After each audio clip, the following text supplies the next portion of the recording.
오늘 우리가 함께 나눌 하나님 말씀은 신약성경 누가복음 15장 1절로 7절까지의 말씀입니다.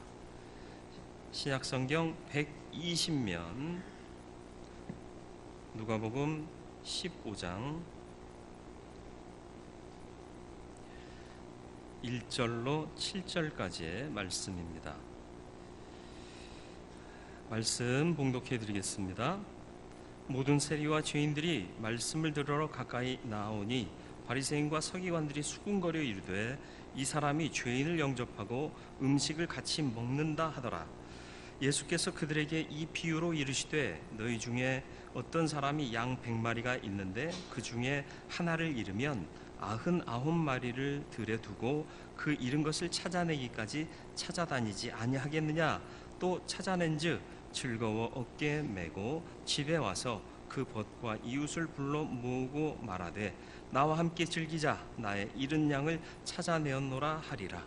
내가 너희에게 이르노니 이와 같이 죄인 한 사람이 회개하면 하늘에서는 회개할 것 없는 의인 99으로 말미암아 기뻐하는 것보다 더 하리라.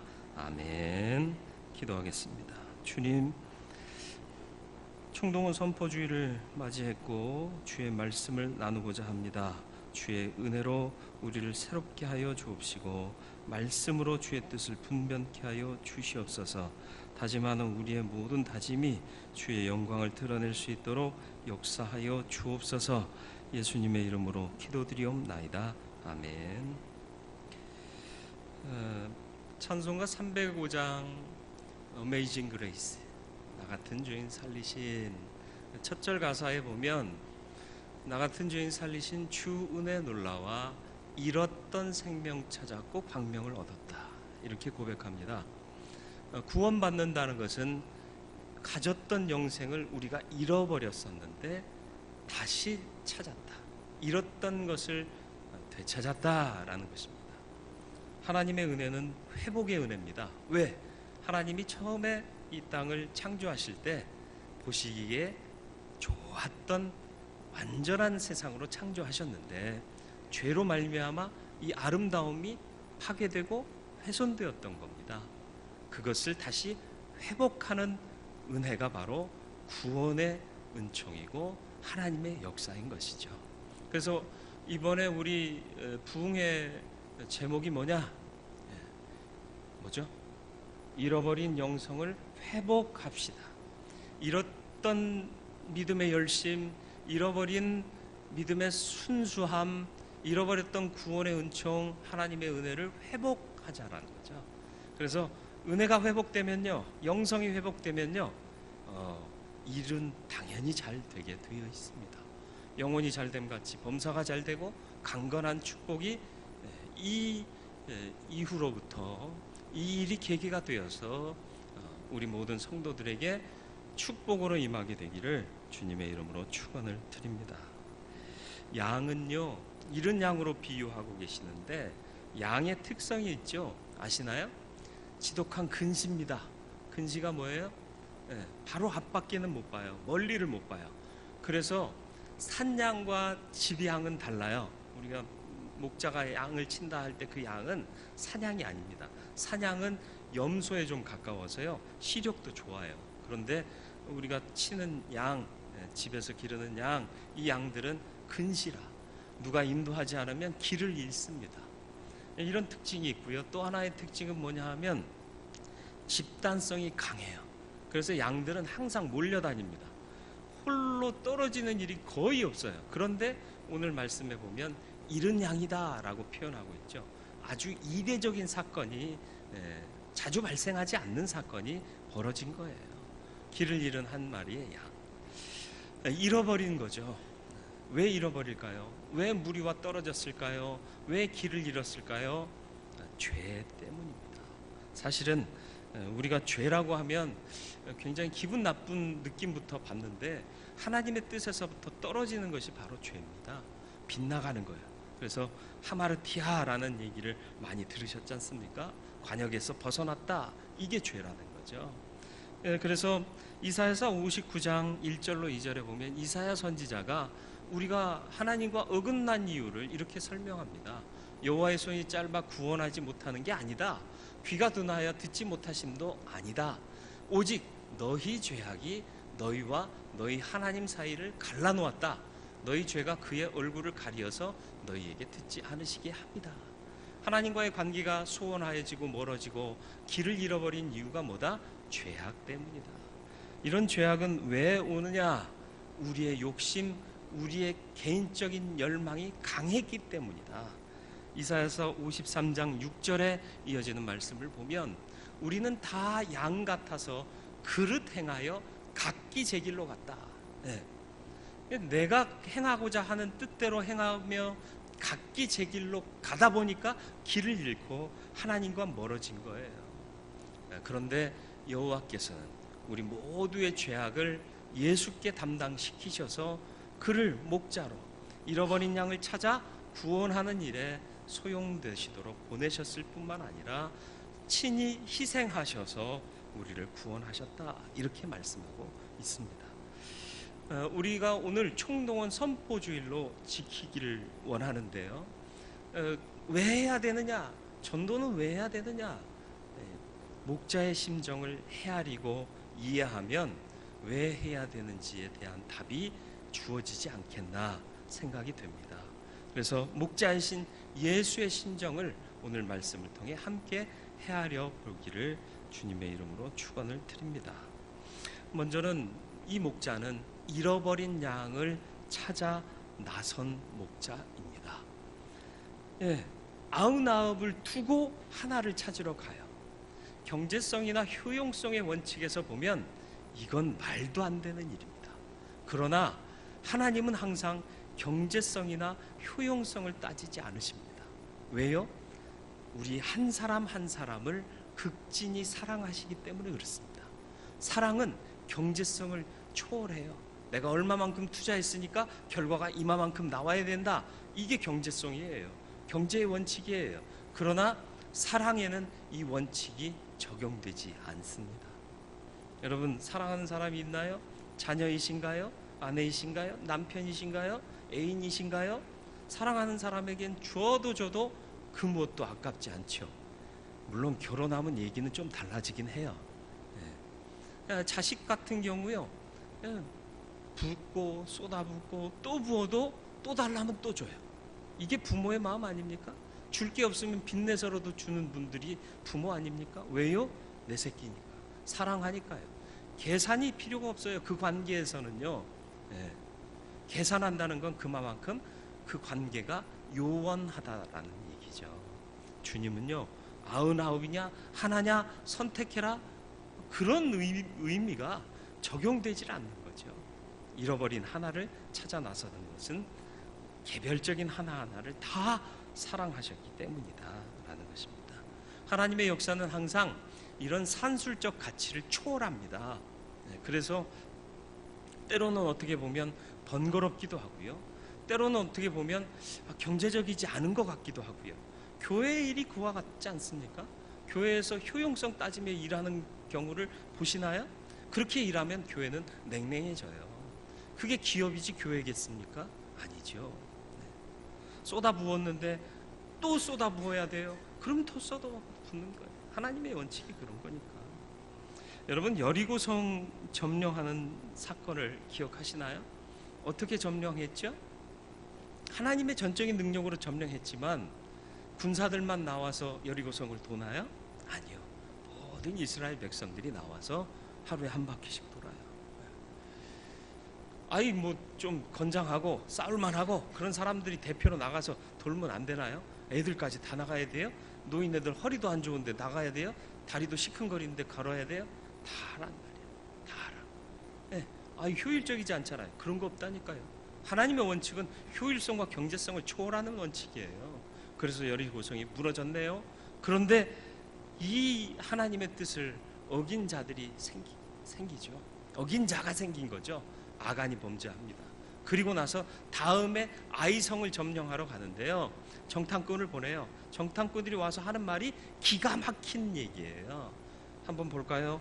여호수아 7장 2절로 5절 말씀을 보면 여호수아가 여리고에서 사람을 베델 동쪽 베다웬 곁에 있는 아이로 보내며 그들에게 말하여 이르되 올라가서 그 땅을 정탐하라 하매 그 사람들이 올라가서 아이를 정탐하고. 정탐꾼을 보내는 이유가 뭔 줄 아십니까? 우리와 저들이 맞서 싸우면 우리에게 얼마가 더 필요하고 아니면 저들이 얼마나 나약하고 이걸 따지라는 게 아니에요. 비전을 품고 오라는 거예요. 가서 뭘 보느냐? 이것도 하나님이 주신 땅이다. 이것도 하나님이 우리에게 허락하신 약속의 땅이다 라는 걸 보고 오라는 거지 않습니까? 그래 와서 선포해야 될 게 뭐예요? 저 땅도 우리에게 주셨다. 우리 담대하게 일어나 가자. 이 얘기만 하면 돼요. 그런데 정탐꾼들이 와서 보고하는 말이 뭐예요? 여호수아에게 돌아와 그에게 이르되 백성을 다 올라가게 하지 말고 2-3천 명만 올라가서 아이를 치게 하소서. 그들은 소수이니 모든 백성을 그리로 보내어 수고롭게 하지 마소서. 무슨 얘기예요? 다 올라갈 필요 없을 것 같아요. 힘들게 뭐 하려고 다 가요. 좀 몇 명은 쉬고 필요한 인원만큼만 올라갑시다. 그 얘기하고 있는 거예요. 뭐예요? 산술적 가치로 따진 거예요. 쟤네들은 소수래요. 보다 수가 적다는 거예요. 그러니까 한 3천이면 충분히 점령합니다. 결과가 어떻게 됐나요? 산술적 가치로 하나님의 역사를 대한 그들의 결과가 뭐냐? 백성 중 3천 명쯤 그리로 올라갔다는 게 뭐예요? 전쟁하러 갔다가 아이 사람 앞에 도망했다. 왜 도망했어요? 의외로 저들이 강하게 나오는 거예요. 아이 사람이 그들을 36명쯤 쳐 죽이고 3천 명이면 다 점령할 줄 알았는데 오히려 3천이 패해서 도망한 거예요. 그러다가 36명쯤 죽은 거예요. 성문 앞에서부터 스바림까지 쫓아가 내려가는 피탈에서 쳤으므로 백성의 마음이 녹아 물같이 된지라. 어떻게 됐다고요? 백성의 마음이 녹아 물같이 됐대요. 무슨 뜻이겠어요? 우리 머리로 계산한 대로 했더니 결과가 뭐라? 녹아내리는 일밖에 없더라 라는 것입니다. 여러분 인생 사는 동안 너무 여러분의 지혜를 발휘하지 마세요. 믿음의 지혜를 구하시고 하나님의 지혜로 계산하실 수 있기를 바라요. 계산을 포기하면 더 좋아요. 하나님이 역사하시면 되니까. 그리고 하나님의 계산법은 우리의 계산법과 전혀 다르다는 사실을 인지하세요. 그러니까 99을 두고 하나를 향해 가는 그 예수의 심정을 오늘 우리는 가져야 된다. 왜요? 99이 중요하지 않기 때문에 두고 하나를 찾아가는 게 아니에요. 일은 하나가 얼마나 고통받고 안타까워하고 헤매이고 있을까 하는 긍휼의 마음이 있기 때문에 하나를 찾아 나서는 거고요. 진심으로 사랑하기 때문에 그 하나마저도 놓칠 수 없다는 마음에 나아가는 겁니다. 그래서 우리가 이제 이해해야 할 것이 뭐냐? 99을 들에 두고 하나를 찾으러 가는 목자의 심정을 또 이해해야 되는 거예요. 말씀드린 대로 99이 중요하지 않아서가 아닙니다. 간혹 예전에 우리 선배 설교자들 중에는 99을 버려두고 하나를 찾으러 갔다 이렇게 설교하신 분들이 있었는데요. 제가 그래서 눈을 부릅뜨고 성경을 봤습니다. 오늘 본문 누가복음 15장과 병행 구절인 마태복음 18장을 눈을 부릅뜨고 쳐다봤는데 그 어디에도 99을 버려뒀다라는 말은 없습니다. 99을 두고 하나를 찾으러 간 거예요. 버려두고와 두고의 차이를 아시나요? 버려두는 건 포기한 거예요. 이미 마음이 없는 거예요. 그러나 두고라는 말 속에는 뭐가 있어요? 이들도 소중하다라는 거예요. 이들 중에 하나라도 누가 길을 잃었으면 이 목자는 또 그 하나를 위해서 이들을 두고 갔을 겁니다. 남겨진 99의 사명이 있어요. 모여 있어야 하는 거예요. 네, 목자가 돌아올 때까지 우리 중에 또 누구 하나도 잃은 양이 되지 않게 모여 있어야 하는 거예요. 그리고 목자가 그 잃은 하나를 찾아 돌아올 때까지 우리가 여기 잘 있겠습니다 하는 신뢰를 제공할 수 있어야 99은 그 사명을 다하는 거죠. 99을 두고 떠나는 목자의 심정은 어떨 것 같으세요? 얘네들 중에 또 하나가 어디로 사라지면 어떨까, 어떻게 할까 하는 그런 마음의 부담이 있을까요, 없을까요? 당연히 있죠. 그러니까 빨리 찾아야겠다. 99도 소중한데 그들 중에 무슨 일이 생기면 안 되겠다. 하는 마음으로 가는 거예요. 잊지 마세요. 찾아 나서지 않았다는 이유로 나한테 관심 없다 이런 생각하지 마세요. 예전에 어떤 교회 젊은 목사님이 부임해서 전도 강조하고 새가족 중심의 목회 시스템 막 드리니까는 기존 신자들이 그런 얘기를 해요. 목사님은 새가족들한테만 관심 있고 우리한테는 관심이 전혀 없다. 왜 관심이 전혀 없겠어요? 새가족들 들어왔는데 기존 신자가 만약에 떠났다. 그럼 그게 무슨 노력이 되겠어요? 목자의 심정은 그렇습니다. 두고 나오에도 계속 마음이 쓰이는 거예요. 그 마음을 이해하셔야 돼요. 그러나 보다 더 위급하고 보다 더 간절한 상황에 처한 게 일은 한 말이 아니냐는 거죠. 그걸 찾기 위해서 나아간 목자의 심정을 우리는 좀 헤아릴 줄 알아야겠습니다. 목자의 삶이요 편안한 거 아니에요.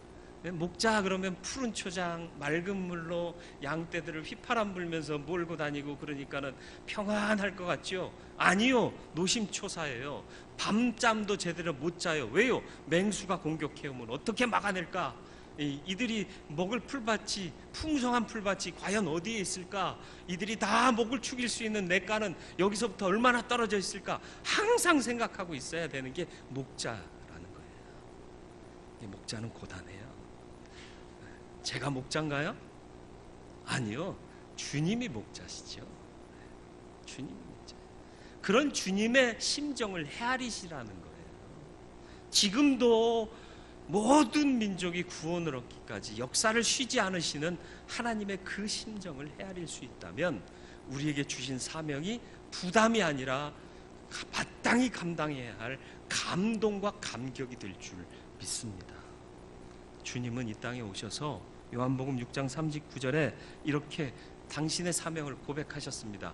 나를 보내신 이의 뜻은 내게 주신 자 중에 내가 하나도 잃어버리지 아니하고 마지막 날에 다시 살리는 이것이니라. 하나도 잃지 않는 거예요. 그래서 작은 하나에도 주님은 늘 관심하셨던 겁니다. 이런 목자의 심정을 오늘 우리가 헤아릴 줄 알게 되기를 주님의 이름으로 축원을 드립니다. 드디어 찾았습니다. 얼마나 기쁘겠어요. 그래서 5절 말씀 보시죠. 찾은 이후에 목자가 어떤 행동을 하죠? 또 찾아낸즉 즐거이 어깨에 메고. 이 양이 어떤 양이에요? 이 양이 어떤 양이요? 잃어버린 양. 또 역시 눈을 부릅뜨고 찾아봤어요. 예전에 어떤 분들이 어린 양이다 그러길래 봤더니 어린 양이 아니에요. 어린 양인지 젊은 양인지 늙은 양인지 기록이 없어요. 설사 어린 양이라 할지라도요 어깨에 메고 왔대요. 양 한번 매 보셨어요? 다 안 매봤죠? 저도 안 매봤어요. 그래서 궁금해서 여쭤본 거예요. 우리 홍 집사님 큰딸 서연이가요 아기 때요 우량아였던 거 아시나요? 예전에 한번 그 구역원들하고 식사하러 갈 때 제가 좀 안고 갈게요 그러고 안았는데요 막 동공이 흔들렸어요. 제 동공이 여기서부터 저 앞에 신호등까지 가는데요 팔이 흔들려 가지고요 제 눈빛이 이상해지고 표정이 바뀌는 걸 보고는 이제 홍 집사님이 제가 안을게요 그러고 다시 데려갔어요. 얼마나 감사하든지. 근데 체격 조건을 보세요. 홍 집사님이 튼튼해요? 제가 튼튼해요? 제가 체중이 더 나가고 힘을 써도 더 쓸 거예요. 근데요 탁 앉더니요 당당하고 의연하게 식당까지 남은 거리를 가요. 팔 안 아파요? 그랬더니 안 아프대요. 왜 안 아파요? 내 새끼니까요. 힘이 나는 거예요. 즐거운 거예요. 안으니까 행복한 거예요. 그렇지 않습니까? 이 목자가 양을 찾았는데요 양을 몰고 와도 되는데 마음이 급해요. 어깨에다 둘러매고 뛰어온 거예요. 왜요? 안 무거워서? 아니요, 무거운 줄을 모르는 거예요. 왜요? 사랑하는 양이니까. 그러니까 도구가 아닌 거예요. 이놈의 양 한 50만 원 하겠는데 이런 계산이 안 쓰는 거예요. 이건 순순히 내가 정말 심혈을 기울여서 키워내고 있는 내 사랑하는 양인 거라. 그러니까 무거운 줄도 모르고 냅다 달려온 것 아닙니까? 이게 주님의 심정이에요. 양인 우리를 대하는 주님의 마음이 이와 같은 거예요. 그 누구도 이 한 마리인 거예요.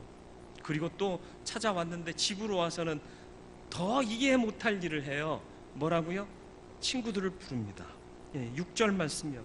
집에 와서 그 벗과 이웃을 불러 모으고 말하되 나와 함께 즐기자. 이게 뭐예요? 즐기자는 게 뭐예요? 먹고 마시자라는 얘기입니다. 왜요? 잃었던 양을 내가 찾았다. 기쁘니까요. 밥 한 번 쏜다는 거예요. 배보다 배꼽이 더 크다는 거예요. 잘 보세요. 친구만 부른 게 아니라 이웃까지 불러서 밥을 대접하겠대. 그러면 양값보다 더 나올까요? 덜 나올까요? 이런 계산 자체가 없는 거예요. 왜요? 사랑하니까요. 얼마나 들든지 관계없어요. 그게 산술적 가치로 야 이거 괜히 잔치 벌렸다가 양값보다 더 나오는 거 아니야? 이런 걱정이 없는 거예요. 왜? 이건 도구가 아니거든요. 내 목적이거든요. 내 사랑이거든요. 저와 여러분을 주님이 이와 같이 사랑하시는 줄 믿습니다. 또 동일하게 아직 길을 잃고 헤매고 있는 그 영혼들을 주님이 이와 같이 사랑하고 계시다는 것을 잊지 마시기를 주님의 이름으로 축원을 드립니다. 목자의 심정을 이해하고 기억하여서 우리가 총격 전도 선포주의를 지키는 이유가 여기에 있습니다라고 고백할 수 있게 되기를 주님의 이름으로 축원을 드립니다. 잃은 양을 찾는 목자의 심정을 먼저 기억하실 수 있길 바라요. 경제성, 효용성, 셈하는 산술적 가치를 뛰어넘는 사랑이 그 안에 있다라는 것을 잊지 마시길 바라고요. 99을 들에 두고 찾으러 가는 목자의 심정도 헤아리세요. 99을 버려둔 게 아니에요. 두고 가는 거예요. 불안해요. 또 빨리 오고 싶어요. 왜? 99이 여기 있으니까. 그 마음을 이해하시라는 거예요. 그러나 지금 길 잃은 양은 더 갈급하고 더 위기에 처한 양이기 때문에 구원해야겠다. 긍휼과 사랑의 마음으로 찾아 나서는 그 목자의 심정을 우리가 공감할 수 있게 되기를 바랍니다. 찾으면 기뻐하는 목자의 모습을 기억하시고 마음을 헤아리실 수 있길 바라요. 생명을 찾는 그 기쁨은 그 무엇과도 바꿀 수 없고 비교할 수도 없는 참 기쁨입니다. 주님 기뻐하시면 우리 모두가 함께 기뻐할 수 있고요. 기쁘고 즐거워하는 마음으로 일하면 손대는 일마다 잘 되고 복되게 될 줄 믿습니다.